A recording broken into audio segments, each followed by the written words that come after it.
came back for more, huh? I'm Larry Black. Hasn't this been great? Did you ever think you would hear these behind-the-scenes stories told by the folks that lived them? To be here during the taping was truly incredible. I felt like a fly on the wall watching history being made. When they started telling Grandpa Jones stories, I couldn't stop laughing. And it's not over. On the tape you're about to watch, Grandpa tries his hand, or should I say his voice, at yodeling. But I'm getting ahead of myself. I told you before, I've seen these tapes over and over, and I still get tickled at them. Remember the great George Jones hit, She Thinks I Still Care? Well, you're going to meet the writer of that song. If you're ready, I'm ready. Let's join the country pioneers for a chorus of that great old song, Will the Circle Be Unbroken? Will the circle be unbroken?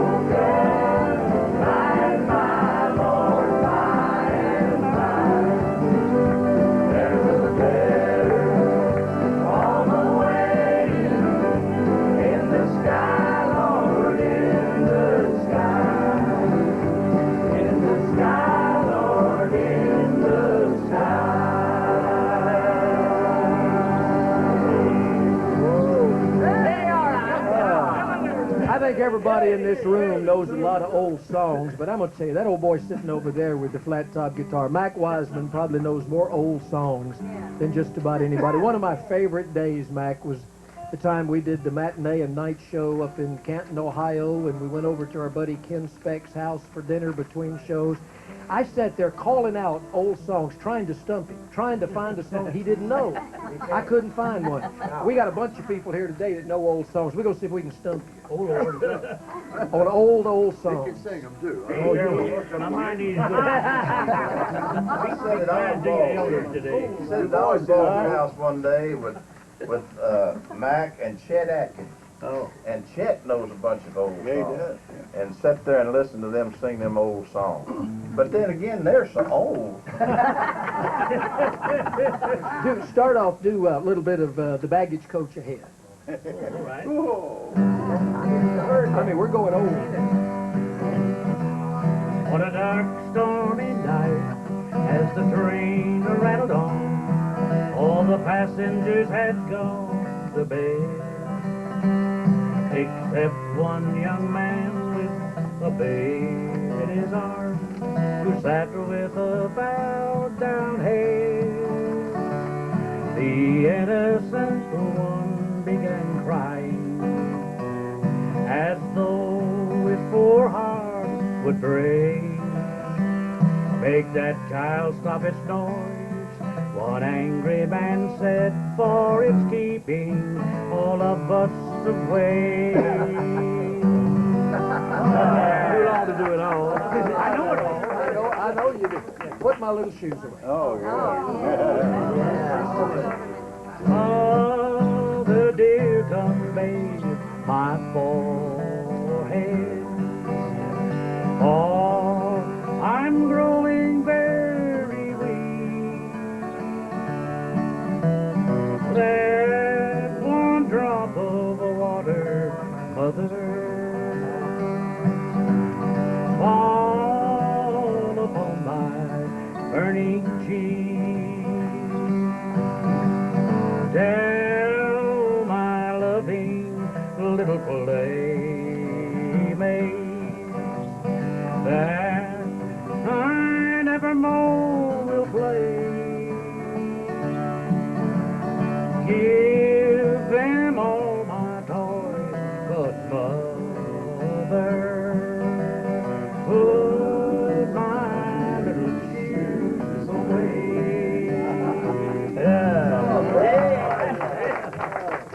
Keep on the sunny side. You'll all sing. There's a dark and a troubled side of life. Yeah. There's a bright and a sunny side too. Though we meet with the darkness and strife, the sunny side we also may view. Everybody help me now. Oh, keep on the sunny side, always on the sunny side. Keep on the sunny side of life. It will help us every day. It will brighten all the way. If we'll keep on the sunny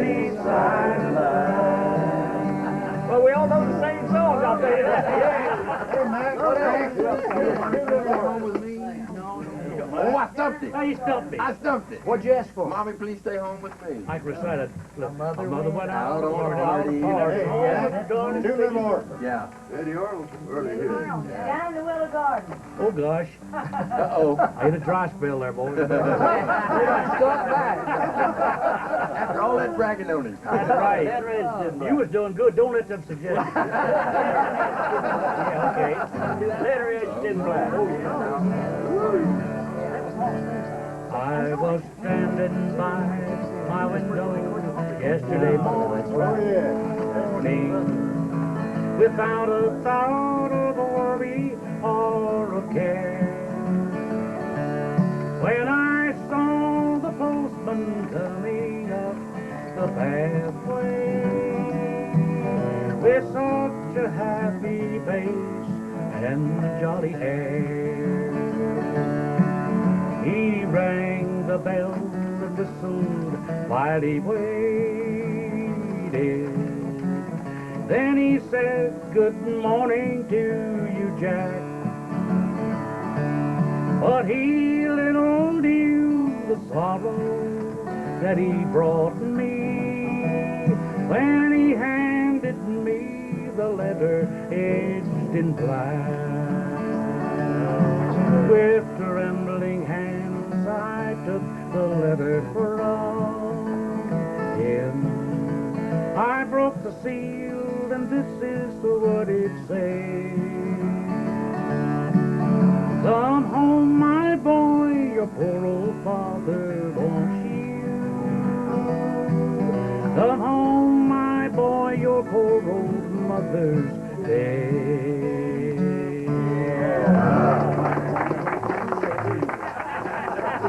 Yeah, but I'm going to tell you something. Mac, What? we were up in, we flew into Boston, wasn't it? You ain't gonna tell that, are you?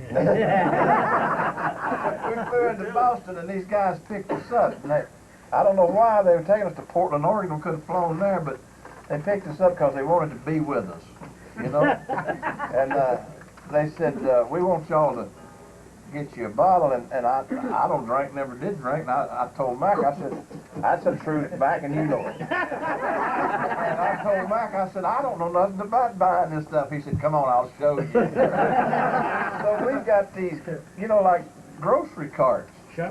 And we started walking around the place, and Mac said, get you one of them. Get you one of them. And we get them, put them in the golf cart, in the grocery cart, and we go up there and take it to the counter, and Mac said, now come on. And we walked out and left them in there to pay for it. They didn't have enough money left to feed us all. I was traveling with Mac one time in his car. He was going up through Virginia. It was about daylight. And I guess Mac's foot was a little heavy on the pedal. I was sleeping in the back, and the cops pulled us over. And it was one of these kangaroo court kind of things, I think. And this cop said, "You're under arrest." And he took Mac down to the... woke up the justice of the peace, I think, at his house. Fined Mac, I never forget, $26 for speeding. Come back out to the car. The cop brought him back out there and let Mac out, and he had the audacity to ask him, "Mac, you got any free albums in the trunk?" Mac says, "I got some. They're $26. I was going through Kentucky with Justin, riding with Justin, going through Kentucky. Crofton. Where? Crofton, Kentucky. And they Big pulled speed us trap. over. Justin's driving, and the guy said, "Well, I'm gonna give you a ticket, and you don't have to go pay it now." Justin said, "Well, how much is it gonna cost me?" And the guy told him. He said, "Well, I don't have that much money with me." And the guy said, "Well, I don't know what you're gonna do." And Justin said, "Well, could you just keep him till I get back through?"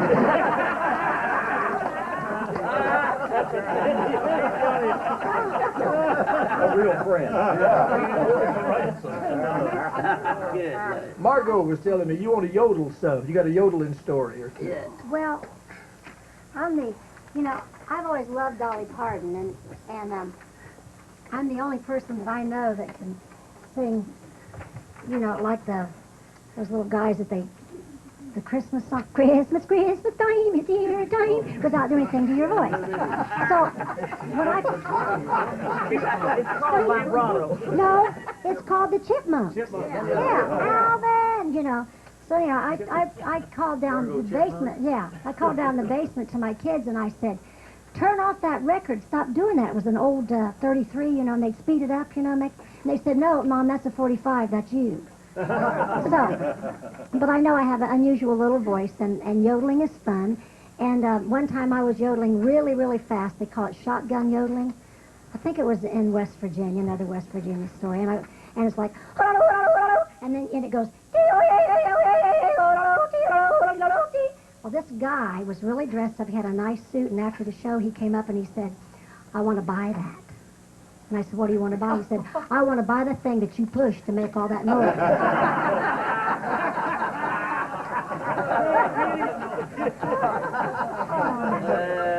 Have you got a yodeling song that the band can follow you on? Sure.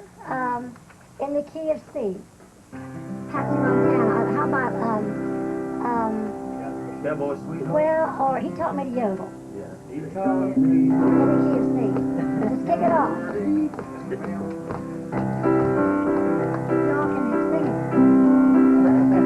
I went across to Switzerland, where all the yodelers meet, to try to learn to yodel with the fiddle-o-dee-o. I climbed a big high mountain on a clear and a sunny day. There I met this yodeling boy in a little Swiss chalet. He taught me to yodel, yodel-o-dee-o, yodel-o-dee, fiddle-o-dee. He taught me to yodel, yodel-o-dee-o, yodel-o-dee-o-dee. So now I want to teach you, Grandpa, to yodel just like me. You think you can do it?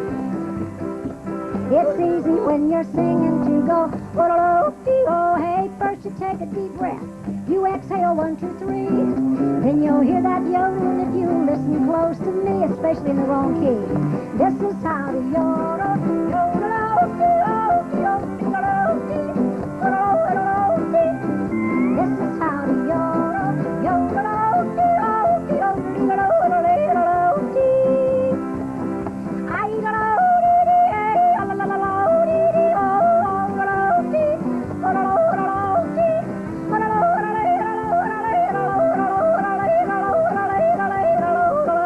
Now get back.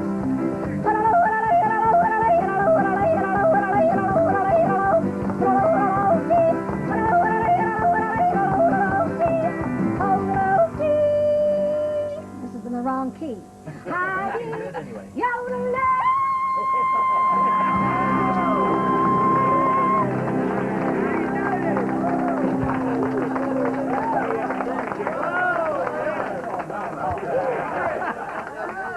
Okay, Grandpa, your turn. It was better. You got me and Grandpa when they said taking deep breaths. June Carter, make Paul do T for Texas. How about T for Texas? Yeah, give us a little T for Texas. T for Paul. Texas. What key you do that in, Paul? Who? What? T for I don't do it in any such a... Leave the laugh in too, Grandpa. Leave the laugh in. Give us a little T for Texas. And G. Yeah, G.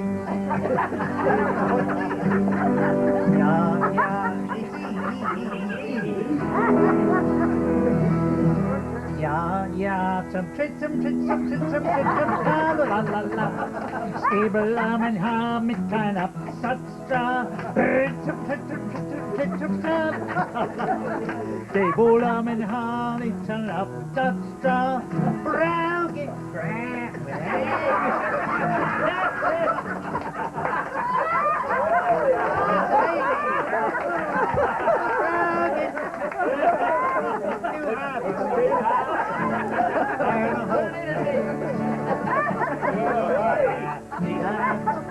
Yeah, some tricky tree. That's too high too. Just play like I didn't want to.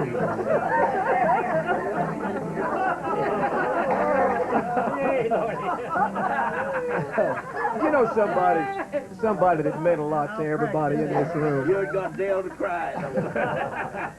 Somebody that meant a lot to everybody in this room was Justin's dad. I remember when he first came to the Opry, I remember listening to him while I was still in Fort Worth on the radio, having to hold the wire so it would come in louder, and hearing him sing on the Opry in late 42 and early 43. Wasn't he the first person to use an electric guitar on the Opry? As far as I know, he was.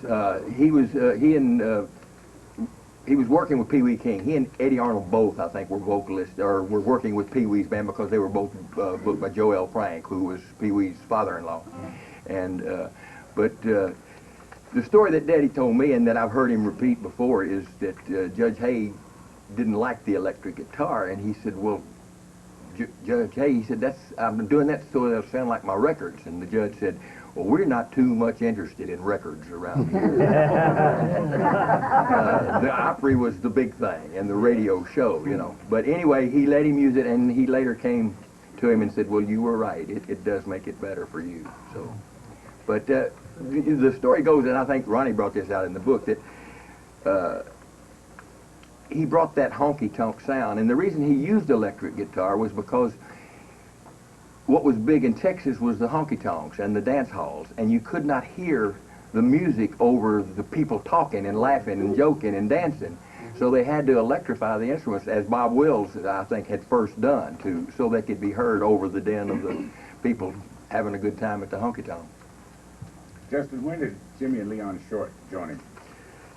They joined him, they were with him before he came here in late 42. He officially joined, I think, in 43. And then they,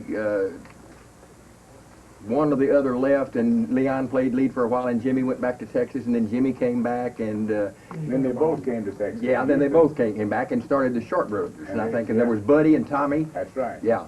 Little brother. Was Butterball the next? Butterball was next, right. They were on KXYZ in Houston, where I was. Yeah. I got to meet them. And then Billy Burton.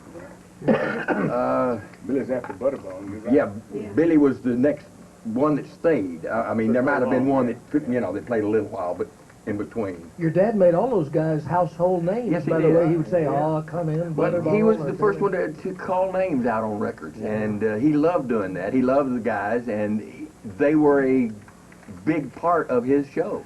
I mean, and he wanted to make sure they got the credit for it, and so he started calling their names out when they took a course. But he was never jealous of anybody in his band outshining him. He didn't, he didn't mind that at all, as he proved with Jack Green and Cal Smith, and of course he had the Wilburns with him for a while, and Skeeter worked some dates with him, George Jones, Stonewall Jackson, and he was always pushing them. And he, like Roy, I think, understood that the bigger they became, the bigger he became. Johnny, you had a story. Yeah. I don't have many, but but I have one. Ernest. Yeah.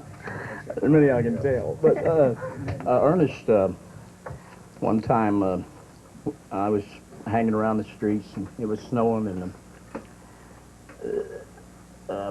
Buddy Emmons took me on to meet him. I always wanted to meet him, and I had met him, but I mean, I wanted to sit and talk with him.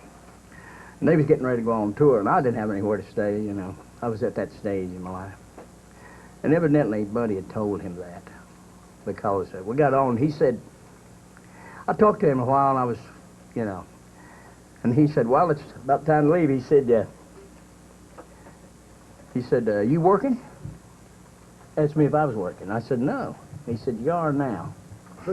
He was going on like 10 days out in Texas, and it was snowing here in Nashville, and I had nowhere to, I was in that place where I was, He took me on the road, wound up giving me a suit. I didn't have nothing to wear, so he gave me one of his old suits and took it to the cleaners, and I had it cut down the first date we got in Texas.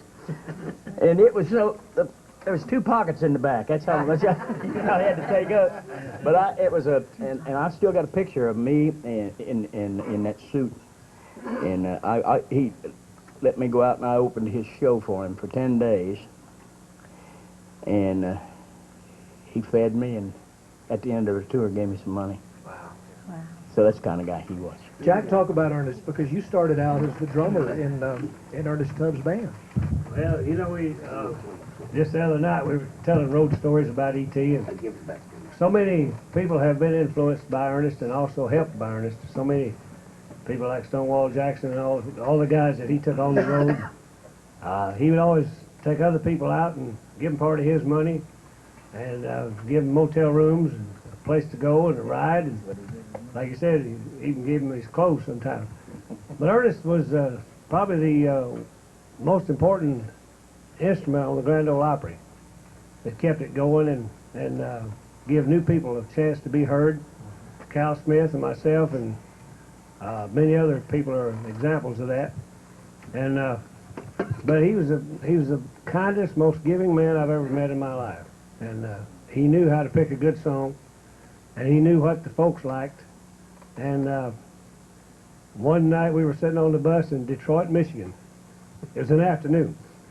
This family came up and said, "Ernest, we just wanted to say hello. We'd like to go see your show, but we don't have the money."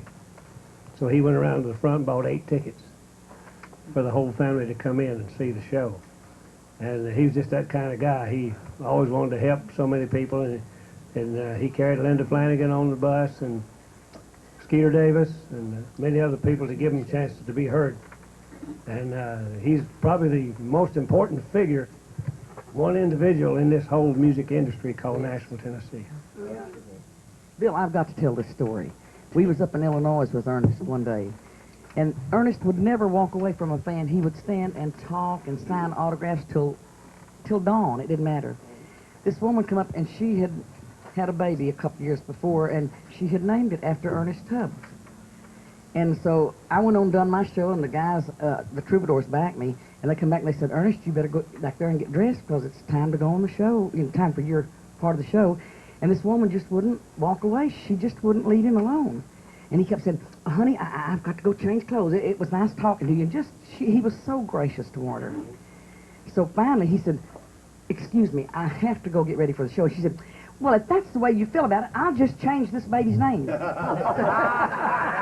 He said, "Lady, I don't care if you call that baby Grandpa Jones. I've got to get ready for the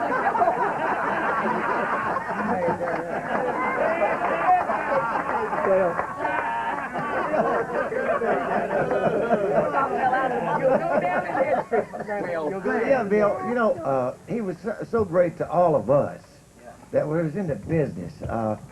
1966, that year, and we had the disc jockey convention, you know, in October, right? That's what. So I had 2 records out that year. That was Girl on the Billboard, Doodle Doo Doo Doo, Yeah. and Belle to Southern Belle, Doo Doo Doo Doo Doo Doo Doo, all right? So me and him and Justin was standing back at the old trailer, or whatever that was, had wheels on it anyway. They pulled in there for a stage down here at this auditorium, and we all had 30 seconds. Remember, you got to do one verse or a chorus of your hit song. And I said, "Man, I don't know what to do." And I stand by Ernest, and he said, "Son, just walk up there and go do do do do do do whatever you do and walk off." Bill, I'll swear he did. I went up there and I went, "Folks, I'd like to do a medley of my hits. Do do do do do do do do do," and walked off, and the whole place stood up.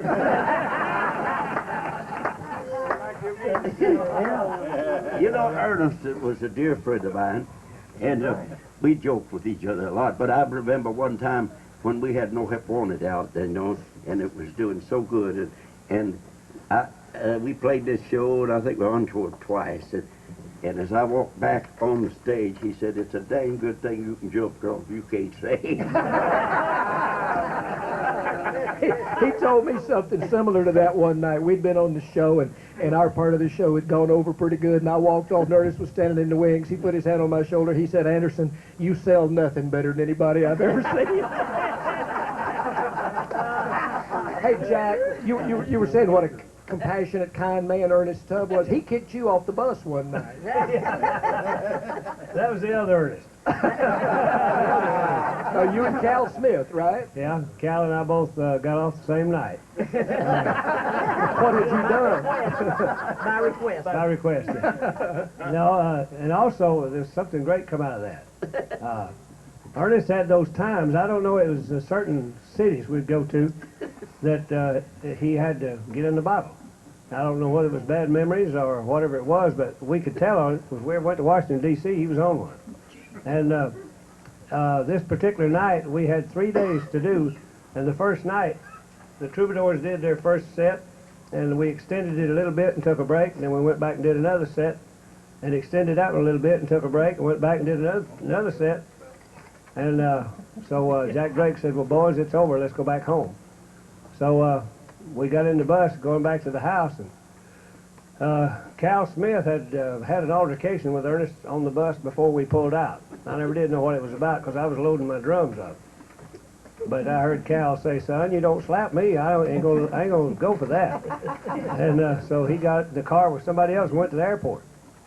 And so we were riding down through Virginia, and Ernest come up and sat down beside me and on the outside seat where I couldn't get out. And he said, son, I want to talk to you about your problems. And I did have a lot of problems. I had wife problems, I had money problems, and I had kid problems and everything else. But being on the road 300 days a year and trying to support a family back home and put kids through school is a little tough. And so he kind of rubbed me the wrong way that night, and I said, Ernest, I can handle my problems, but you got one you can't handle. And he said, well, when we get back to Nashville, you no longer work for Ernest Tubb. I said, well, I don't have to get back to Nashville. I can get off here. He said, stop the bus.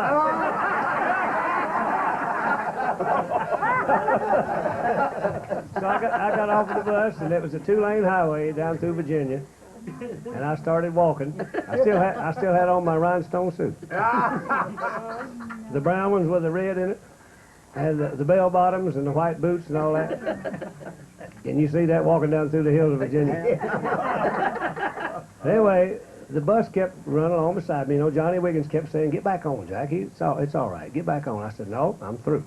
And so they kept telling me to get back on. Well, I found out later they had a $100 bet with Ernest that I would not get back on. And he bet him $100 that I would.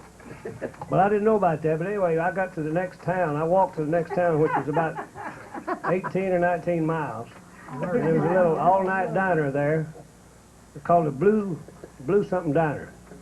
And so I went in there and asked the lady, I said, is there a bus goes by here? She said, yeah, it comes by at 6 o'clock in the morning. I said, good, if you don't mind, I'll just drink coffee till they get here. So, and it was about midnight then. So I waited and the bus finally pulled up, and I got up there and asked the guy how much it was to Nashville, and he said $25, and I said, I've only got 15. I said, can you get me to Knoxville? And about that time, somebody slapped me in the back of the head and said, I'll loan you $10. It was Cal.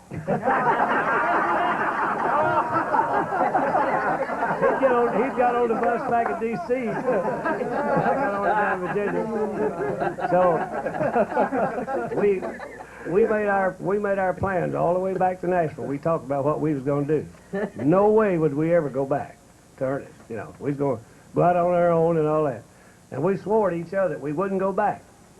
Well, we got to Nashville. He called us and said, come down, and we told him we wasn't going to go back. Anyway, he said, well, just come down, we'll talk about it. Do the Opry with me, and we'll talk about it. So, okay, we went down, and we did the Opry, and we never did talk about it. We stayed 3 more years. Well, the greatest thing that came out of it is Ernest told us he'd never take another drop.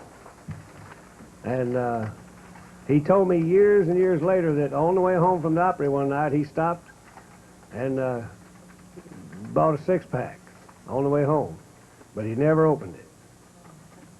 So he won, and all the things that went through to bring that story true, and me and Cal got out on our own, and well, we stayed a little bit while longer, but he helped both of us start our careers, and encouraged us all the way through, and made sure that the Opry took care of us, and all that. And but the most important thing that came out of it, he said, boys, if you'll come back, I'll never take another drop.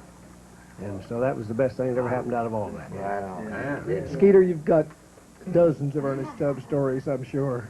Well, it goes right along with that, because this was right before that, and I was on the road with it, and the bus broke, and so we had to get out and get in cars. Yeah. So it was Johnny Johnson and Billy, Johnny Johnson and Jack Drake. Excuse me. And then in the other car, it was Billy Bird and me and Ernest, because they had the big bass, you know, that had to go in the car too. The doghouse. Yeah, and there we were on this highway, and Ernest was drinking, and again, you know, like the Bill Carlisle thing with that. I was always so frightened for that side, not ever having drank and everything. So anyway, I was getting really nervous in the back, and so Billy could see that I was nervous, and so because Ernest wanted to drive, he wanted to drive all of a sudden.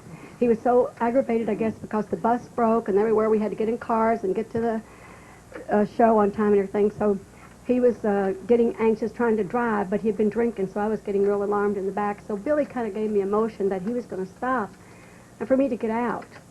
So Billy pulled over, and we both got out. And E.T. just got over and just started driving like you wouldn't believe it. And I said, well, what are we going to do? There we were on the highway up in Canada, you know, and I never wore high heels after that. I used to wear high heels all the time. I never wore high heels since that day. That's why now you girls, so I'm always wearing my little flat shoes, you know. But anyway, well, there we were, and I started crying and praying, you know, and God keep him safe, and I didn't know where I wanted God to turn him around or send them boys back. I didn't know what to pray for. And main thing was for safety. Anyway, Billy said, well, Skeeter, they'll come back after us. I said, how will they know he left us? He said, because he'll pass them. Driving like that, he'll pass them. And that is what happened. And then that night we got there, and it was all the times I worked with Ernest. It was the only time that he'd had too much to drink. And so they had decided that they would tell the people that he was sick, because truly he was. And so we did the show without him. So I told them I was going to get a Greyhound bus and go back home to Dry Ridge, Kentucky, and I wasn't going to sing anymore. I didn't want any more of this business because I loved him. I thought he was the best, and I just was so hurt. And so he came to the room the next day with Jack Drake and Billy Bird, and he told me then, he said, I've got to do something about this drinking. He said, my little girl told me that, Daddy, you're not nice when you drink that old Schlitz. That's not a very good commercial for that beer company, but I don't do beer commercials. So anyway, he said that, you know, Daddy.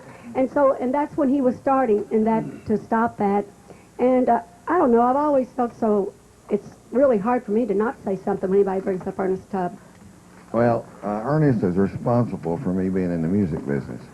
When I was growing up over in western North Carolina, about 2 miles from our farm was a service station and general store, and they put in a jukebox.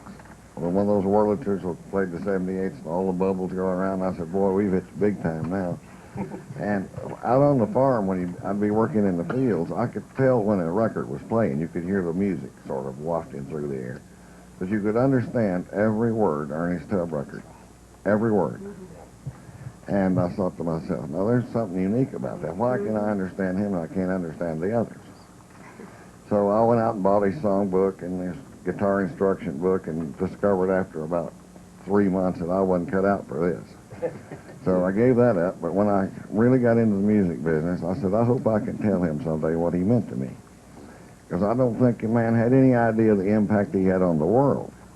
And, you know, there are many great and talented artists that come along over the years, but there's just only a handful of true originals. They're not influenced by anybody. They create their own thing, and he was one. So I finally got to meet him, and I'm no Wakelet. I call him Ernest, my Lord. So I walked up and I said, Mr. Tubb, my name is Fred Foster. He said, I know who you are. Then I didn't know what to say, because the fact that he knew who I was just blew me away. And I said, I want to tell you, you're responsible for me being in the music business. And I told him. He said, well, tell me how. And I told him. And he said, well, bless your heart. He said, just pass it on. And I've tried to do that. But that set the philosophy of my whole record company. I wanted originals. I wanted nobody to sound like them. I wanted them readily identifiable, and I always insisted they enunciate so you could understand the words. T. Tommy Cottrell, you came to Nashville as an announcer at the Grand Ole Opry. Worked for many years. Give me that Martha White line one time. Goodness gracious, it's good. Give me the mic. No, yeah, nobody in the world can say that like you can. Well, I thought I did it better. I'm called the twin.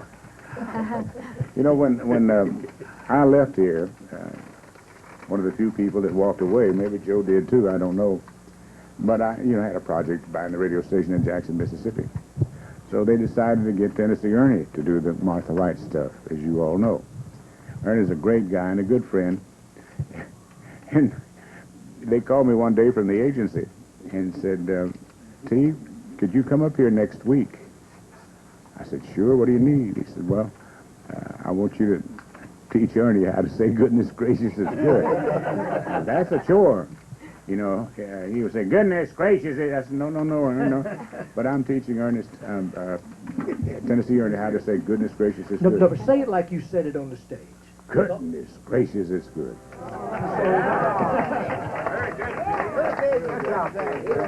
Let me tell you something, Bill. Of course, you know, people have asked me through the years, what's the greatest song you ever heard? And I said, well, it has to be You Are My Sunshine. Why? Because it elected a man governor of a state twice. And of course, every time I hear this or try to do it myself, I think of Jim. He's 96 years old now. Jimmy Davis. And still sings like a bird, and his timing with his jokes is just clever as they've ever been.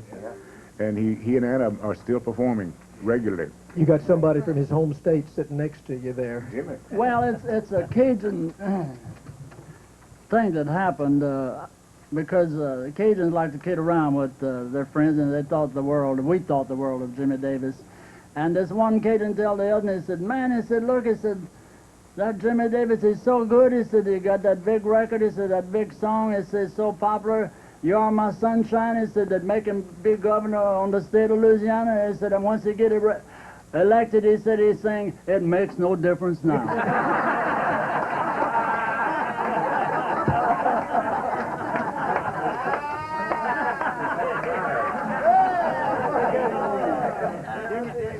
We were talking about Ernest Tubb a while ago. There's another name from that era, and of course he and Ernest made records together, and that's Red Foley. And Billy, I know you knew Red well because you worked on the Ozark Jubilee. You toured with him a lot. In fact, I think you played the last show that Red Foley ever played. Yeah, we worked in Fort Wayne, Indiana. 2 shows, one in the afternoon and one at night. And this is pretty heart-rending because Red came to my dressing room and he said, Billy, because we had worked together for 4 years on the Ozark Jubilee, and this was long after that. He said, there's something different about you. And I began to tell him about my association with Christ, and so Red just really kind of broke down, and he began to weep, and he began to tell me everything that he had ever done wrong in his life. And it was really heart-rending to me. And so we just had a short prayer before I had to go on because I was opening the show, and Hank Jr. then went on, and then Foley came on. And then I came and watched him on the wings doing his show, and the very last song he ever sang was called Peace in the Valley. And he walked over to me when he got through, and he said, Billy, I've sang that song a lot of times in my life, but I have never sang that song with the feeling that I have in my heart tonight. And of course, then 2 hours later, Red Foley had passed from this life to another life, and that was Peace in the Valley. Yeah. Bill, I also worked that show with y'all in Fort Wayne, Indiana. We went on down to Alabama and worked for Governor Wallace. Did you? And I couldn't believe it the next morning when we got up, and there was a little article in the paper said the singer Foley dies. But that night, he literally, everybody's heard how Red Foley could just gather a crowd up right in his hand and let them go at will. And believe me, he did that night. I recorded this song in memory of Red Foley, and if you'd allow me to, I'd like to sing it. Peace in the Valley? Yeah, Peace in the Valley. If you all will help me.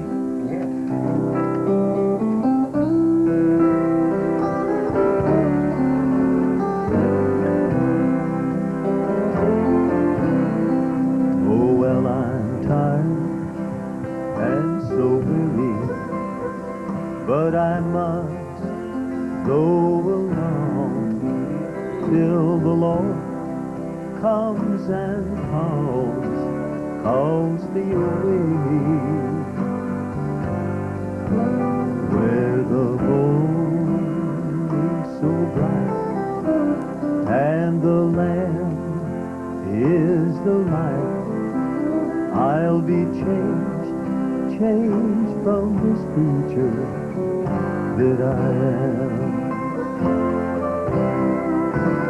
There peace in the valley for me someday.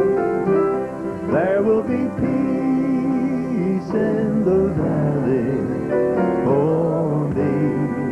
Oh Lord, I pray there'll be no sadness, no sorrow, no trouble I see. There will be peace in the valley for me. Little guitar now. I'm really sure that Miss Foley found peace in the valley too. Oh well, the band will be gentle, the wolf will be tamed, and the lion shall lay down by the land, and the beast of the wild will be led by a child. I'll be changed from this creature that I am. There will be peace in the valley for me someday. There will be peace in the valley for me. Oh Lord, I pray there'll be no sadness, no sorrow, no trouble I see. There will be peace in the valley for me. There'll be no sadness, no sorrow, no trouble I see. There will be peace in the valley for me.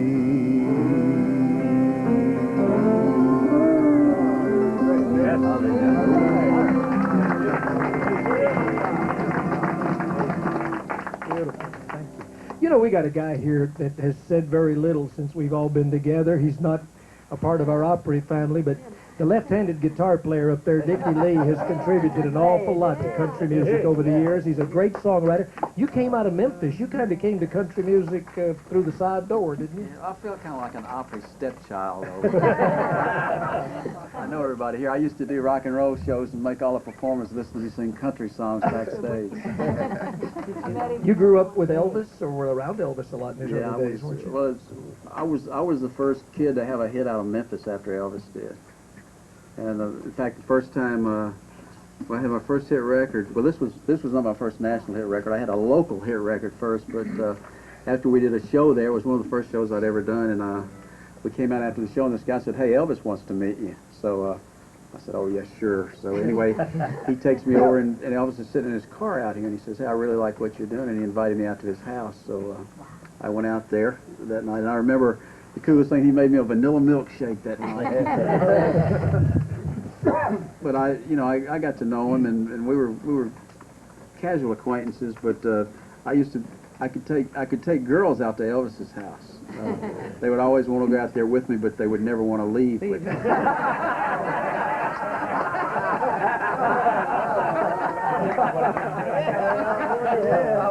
Well, you've done a lot in this business, but if you don't ever do anything else but write one great country song, you wrote one of the greatest country songs of all time. Sing just a little bit of it. I've been trying to write a follow-up for about 30 years.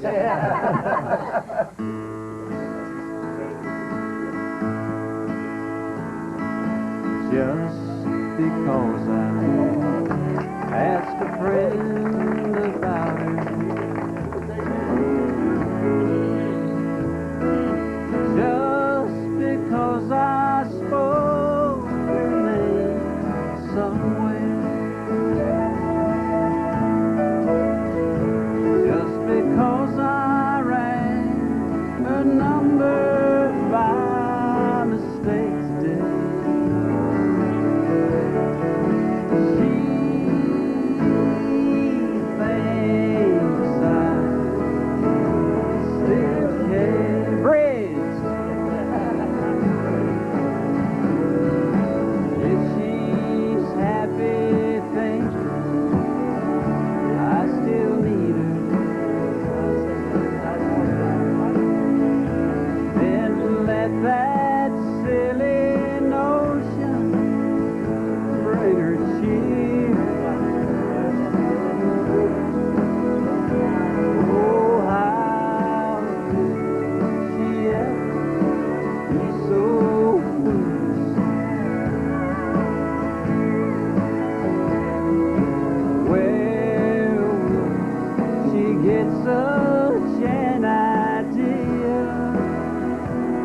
a friend about her.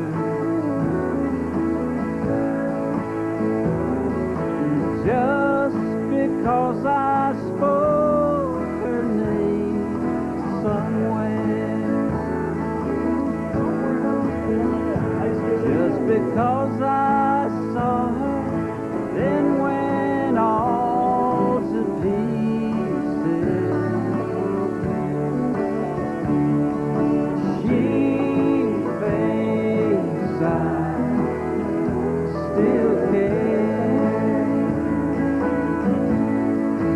Oh, she thinks I still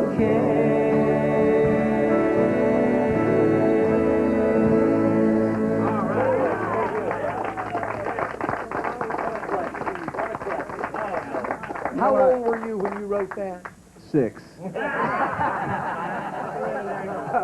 No, I was in my 20s. Oh, were you? and, Somebody said, told me you were 18. No, I was about 21, I think. But when I wrote that song, I wasn't thinking about writing a hit song. I was. He just had his heart broken. That's right.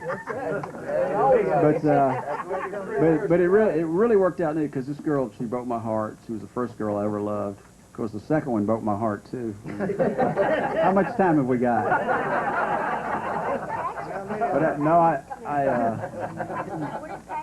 well, this is funny. Patches was out when I wrote this song.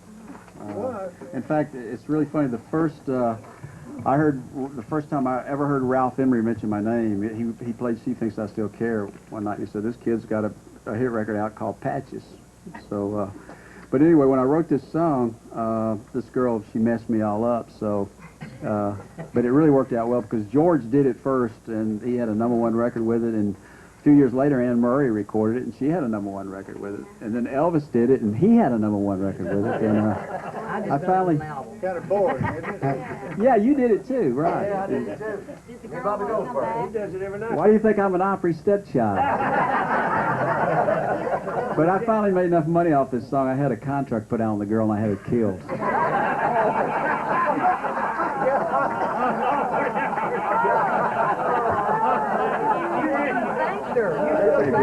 I know. I thought about that too late. Thought about it was too late. Bill, when George first recorded that song, this was one of the DJ conventions, I think, and my wife and I hadn't been married long, and country music was new to her. But he asked us to stop by his room before we went home, and it happened to be like 4 o'clock in the morning.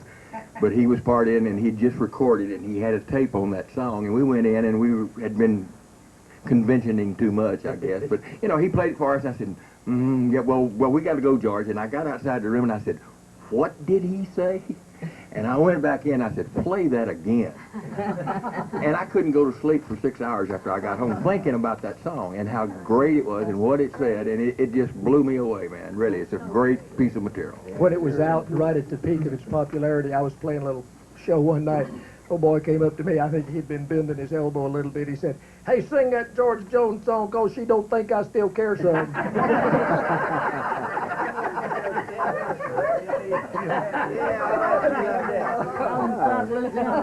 Yeah, from South Louisiana. Dickie Lee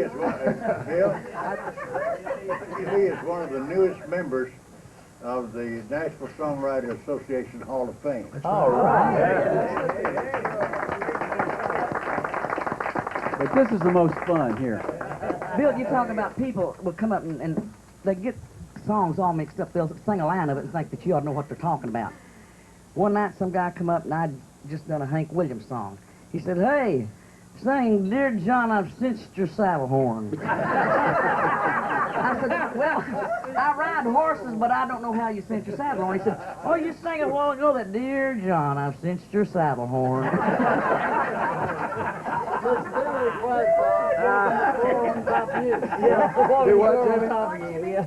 Down home, you know, Ernest Tubb was so big down in South Louisiana, and they'd request, I'm walking the floor on top of you.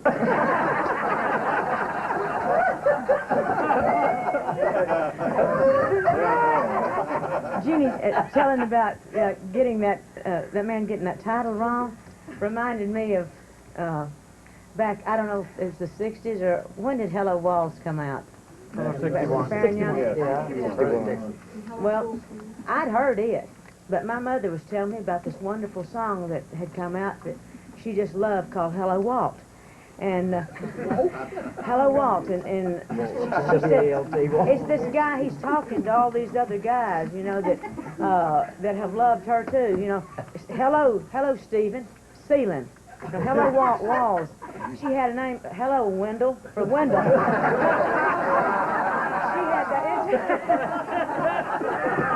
I started to bring her with me. I'm glad I didn't because this embarrasses her. But she had a whole line fixed up, you know, for each one of these men. And I said, Mama, you must be talking about Hello Walls. Oh no, Hello Walt. So next time it came on, she said, see, there it is, Hello Walt. I said, Mom, that's Hello Walls. And we argued about what it was. I won the argument. Hey, Bill, I was working a honky-tonk over in New Mexico, and this guy, about half polluted, he'd come up, and all the time he'd say, hey, I want you to sing that song, Your Heart's Hanging Out. And I would sing a line of every song I knew. He said, that ain't it, that ain't it, that ain't it. Sing Your Heart's Hanging Out. You've been singing it. I know you know it. Sing Your Heart's Hanging Out. I said, I don't know a song called Your Heart's Hanging Out. I said, don't look now, but your heart's hanging out. But old Ernest Stubb song that I used to sing called Don't Look Now, But Your Broken Heart Is Showing. Your heart's hanging out. Jimmy Gately had a guy come up to him one night and say, sing that song called It's Snowing. And Jimmy said, I don't know what song called It's Snowing. He said, oh yeah, it's snowing that your door is always open. Mac, you got a song title? Yeah, I went to Carnegie Hall to play there with Johnny Cash. You was on the show, Merle. Yeah, I was there. George Jones and the Carter family. And I just got out of the hospital in California. Been out there several days, so I wasn't really up to snuff, and was a little anxious about whether the type songs I did would fit into that New York crowd or not. But we're there in the afternoon for sound check, and this lady came up and said, hope you'll sing my favorite song tonight. And I said, what's that? She said, that one about my little lima bean. And I said, lady, I don't believe I ever sang a song about my little lima bean. And she said, oh, yeah, you did. It's my favorite. And I said, do you remember any of the words? She said, the first line is, every time I think about my little lima bean. And it was a song that the Lubin Brothers and I wrote, but the line was, every time I think about my little Ima Jean. So I knew that everything would be all right at Carnegie Hall. Bill Carlisle, what was the one that you heard on this great old song called Born to Lose? What did you hear? Born Too Loose.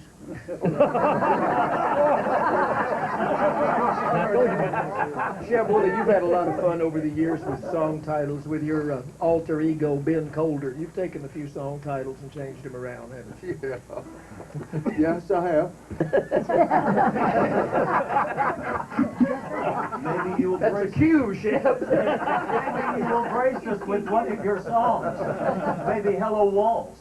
Hello, Walt. Hello, Walt. Yeah, I like it. Let's have to get into character for it. Oh, you want to let me have that? Yes, sir.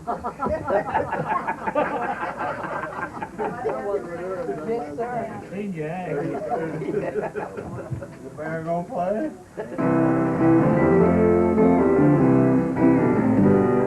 Hello, Walt. I didn't see you standing there.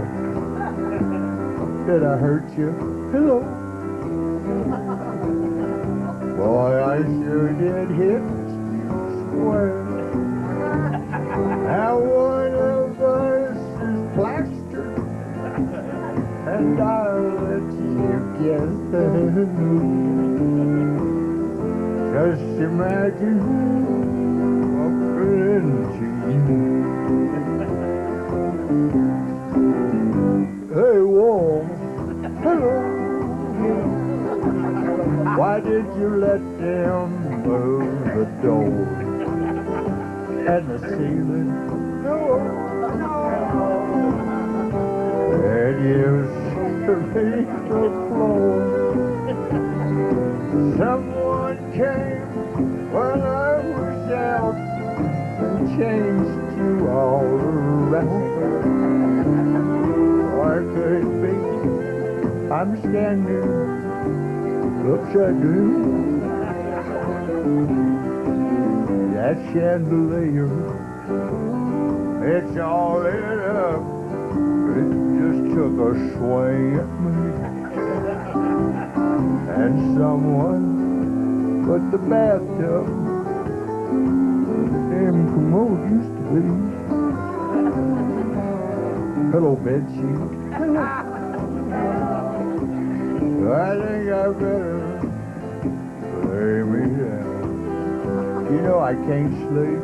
Hell no. If this bed keeps spinning around. There's a picture on the headboard. Hey, I've seen them folks before. Sure good, I'm in the house next door.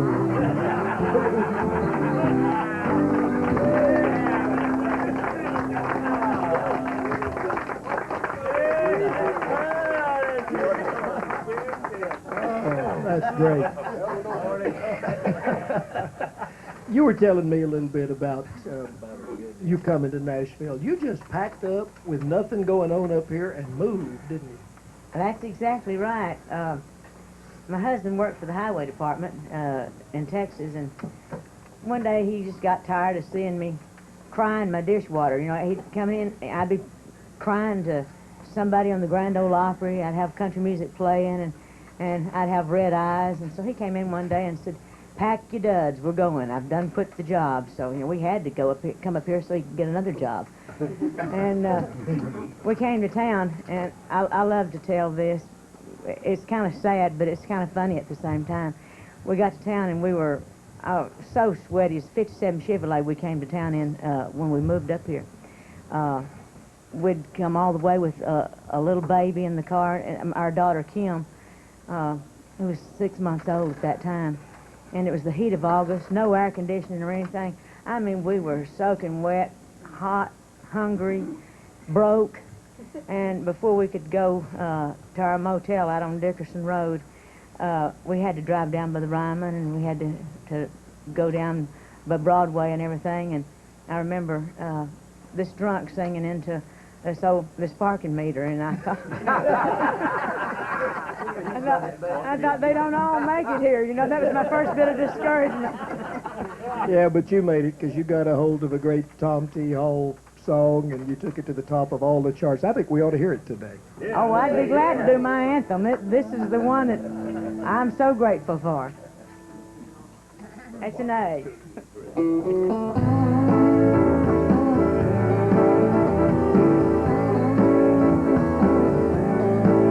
I want to tell you all a story about a Harper Valley widowed wife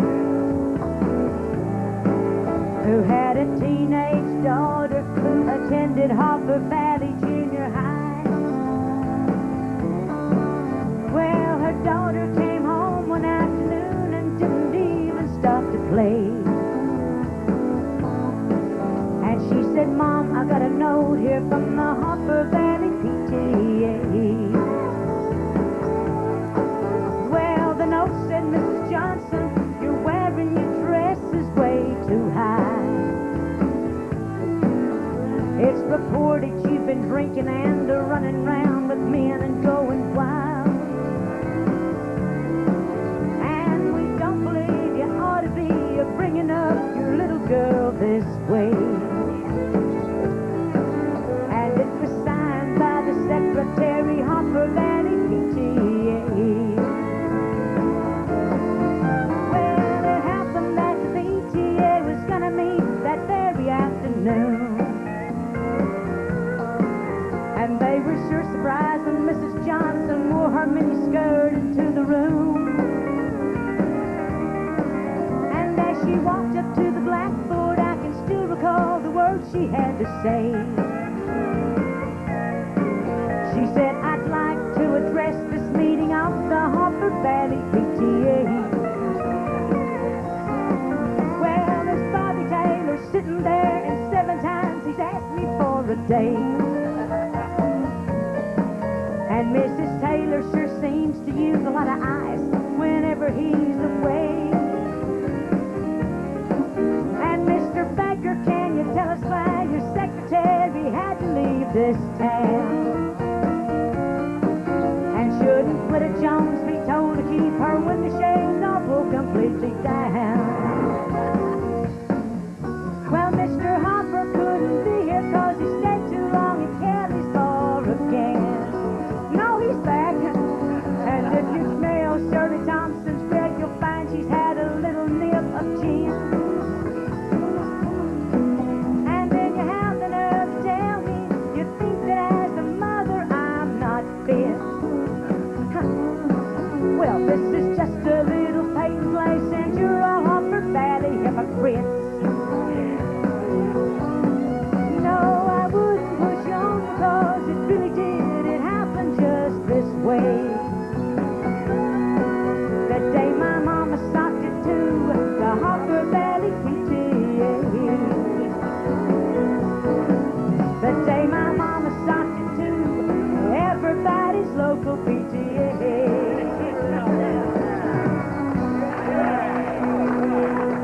Hey, Bill. I got to tell you, you've always heard what a small world this is.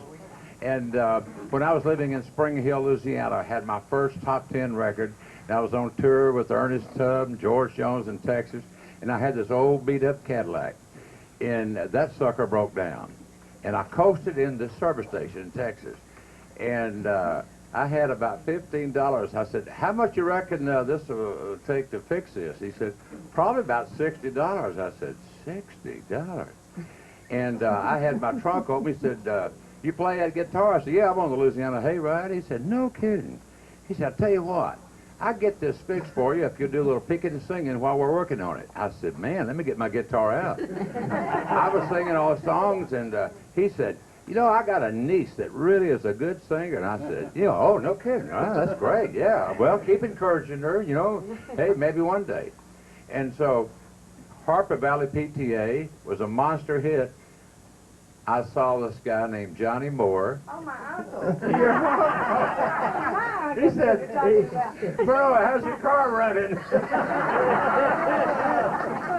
I said, this is the niece. Yeah. That's a great. How is Johnny Moore? He's wonderful. He's a great guy. He's really the guy that brought me to town and gave me the first jamboree to sing on back home. And I wouldn't be here today without him. He was talking about you big while I was picking and singing and working on my car. He used to come up here and record for Star Day Records, and that's how I knew to come to Nashville. I knew that the Grand Ole Opry came off the radio, but I didn't really think about where it was coming from. It was just coming off the radio, and I loved it. But my uncle made me aware that Nashville was Music City, USA, and the place to be if you wanted to make country music. Yeah, but it hadn't all been a bed of roses for you. You've gone through some tough times. Oh, have I ever? I've really been to hell and back. A number of years ago, I wrote a book called From Harper Valley to the Mountaintop. I didn't stay on that mountaintop. I fell off the mountaintop and had the worst times in my life in the years since. I just have to be honest and say the devil has tried to take my life, to shut my mouth and do anything that he could to take away my victory. But can I tell you that I was on time this morning? Yes, you were, and I don't think the old Jeannie C. Riley would have been on time, would she? No, she didn't know how. When I was a little kid, I never learned how to budget time. My mother was always fretting over my long curly hair when I was a kid. Even in the first grade, I'd barely make it to school when I wasn't even responsible for getting to school on time. It just worked out that all of life I depended on her, and when she wasn't around, I didn't know what to do next, and I'd procrastinate, and finally I'd just be in the last minute always and just rush and be nervous everywhere I went. Unfortunately, pickers had to wait, production teams had to wait, and that was embarrassing to me. It wasn't a prima donna routine. I didn't do that on purpose. I was humiliated. Inside, I'd go crawling into every place I went because I was almost always late. And the more I'd try to do something about it, the worse I'd get, it seems like. And when I became a Christian and started praying about it, even then, nothing happened. But a few weeks ago, I started doing something that I should have known to do all along. Simplest thing in the world. I started putting Jesus Christ first place in my morning. I get up while it's still dark. I spend an hour to 2 to 3 to 4 hours reading the Bible, talking to him. I find out I need less sleep. I give him the whole day in advance, and no matter what happens through the day, I know that's his will. If it's sitting and talking to you for 2 hours, I'm not wasting time. I'm doing what I'm supposed to be doing. That's something he's ordained. And in the evenings, when I look back on my day, I am so fulfilled that I've accomplished more than I ever have in my life. And he gets me places on time. I never could do it for myself, but he can do it. I think you've got a song about that, don't you? Don't you have a gospel song that you're going to do for us? I've got a song called Victory in Jesus because he is my victory over my time problem and any other problem I got in life.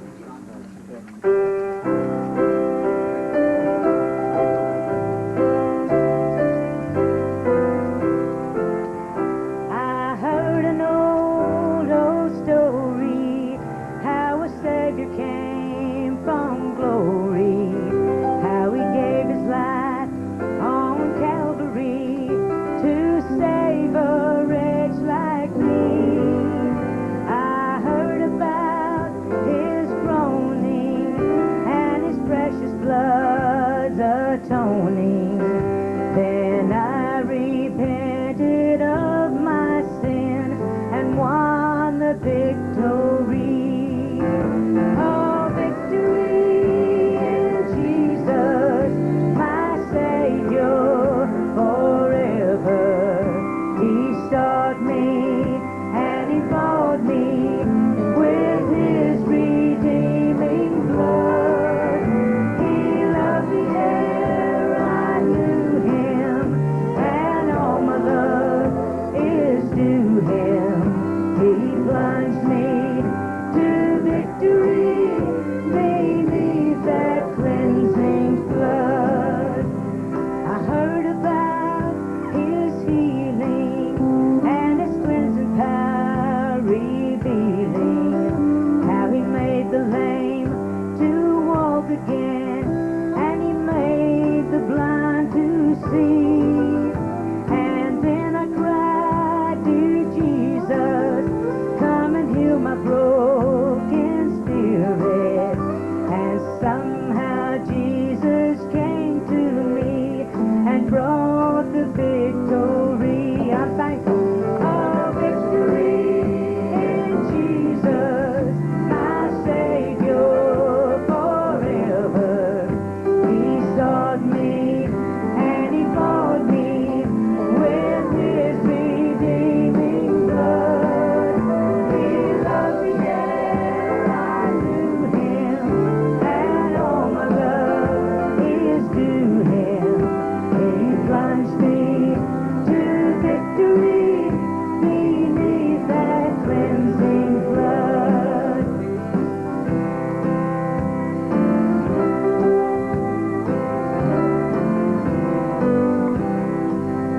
I heard about a mansion he has built for me in glory, and I heard about the streets of gold beyond the crystal sea, about the angels singing that old redemption story.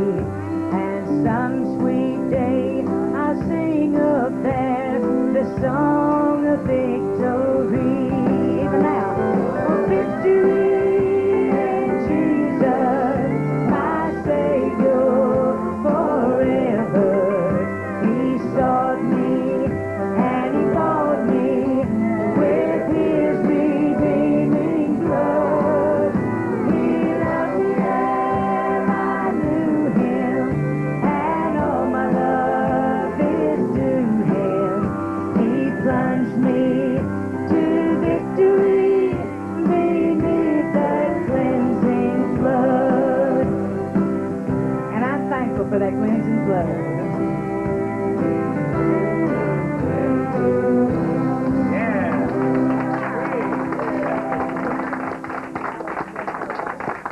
Thank you for sharing that. That's beautiful. Skeeter Davis was amening over there. it's so wonderful to see Jeannie, but I started going to a church called the Lord's Chapel, which is not the Lord's Chapel now. It's Bellevue Grace Assembly with Brother Moore.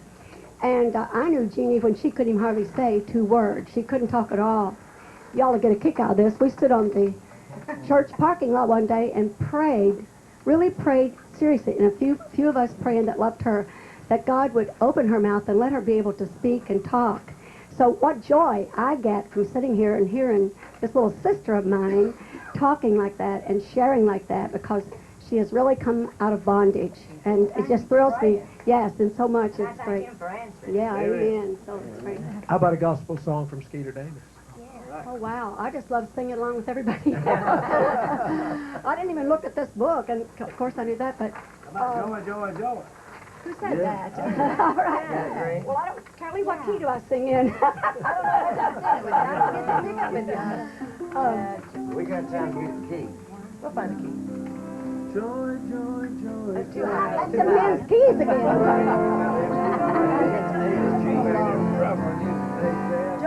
That's good.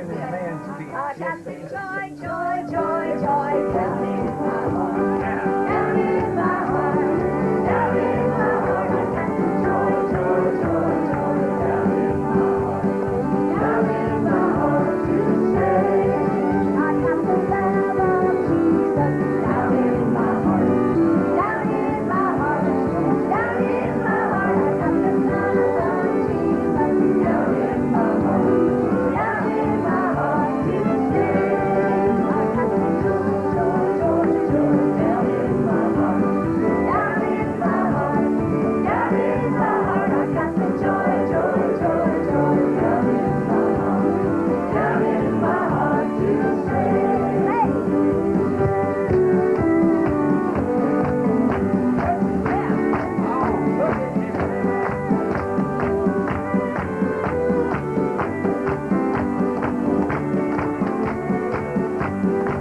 I got a piece that passes understanding down in my heart.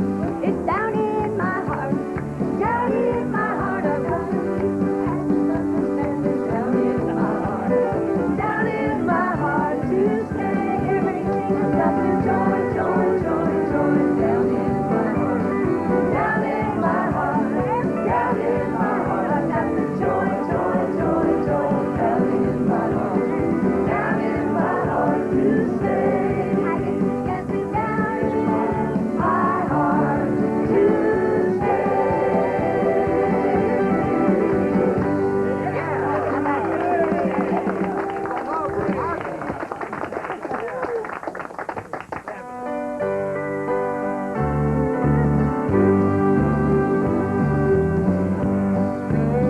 If you've ever had a dream come true, then you know exactly how I feel right now. I dreamed of 2 days with some of the pioneers of country music. 2 days to sing their signature songs. 2 days to tell stories on each other. 2 days to laugh together. 2 days to remember. 2 days to reminisce about the golden days of country music. The days when your favorite stars loaded into station wagons to make that trek across the country to play for you, their fans. Sometimes they'd be at the high school gym, sometimes at the National Guard Armory or the fairground, but they would always come and they would always entertain. Today, you've seen a part of that dream. This is one of a 4-volume set. I hope you've had the opportunity to see them all. I also would love to hear your comments. My address is on the back of the video box, but if you'll grab something to write with, I'll give it to you while we're wrapping this up. It's Larry Black, The Caleb Group. Post Office Box 210-483, Nashville, Tennessee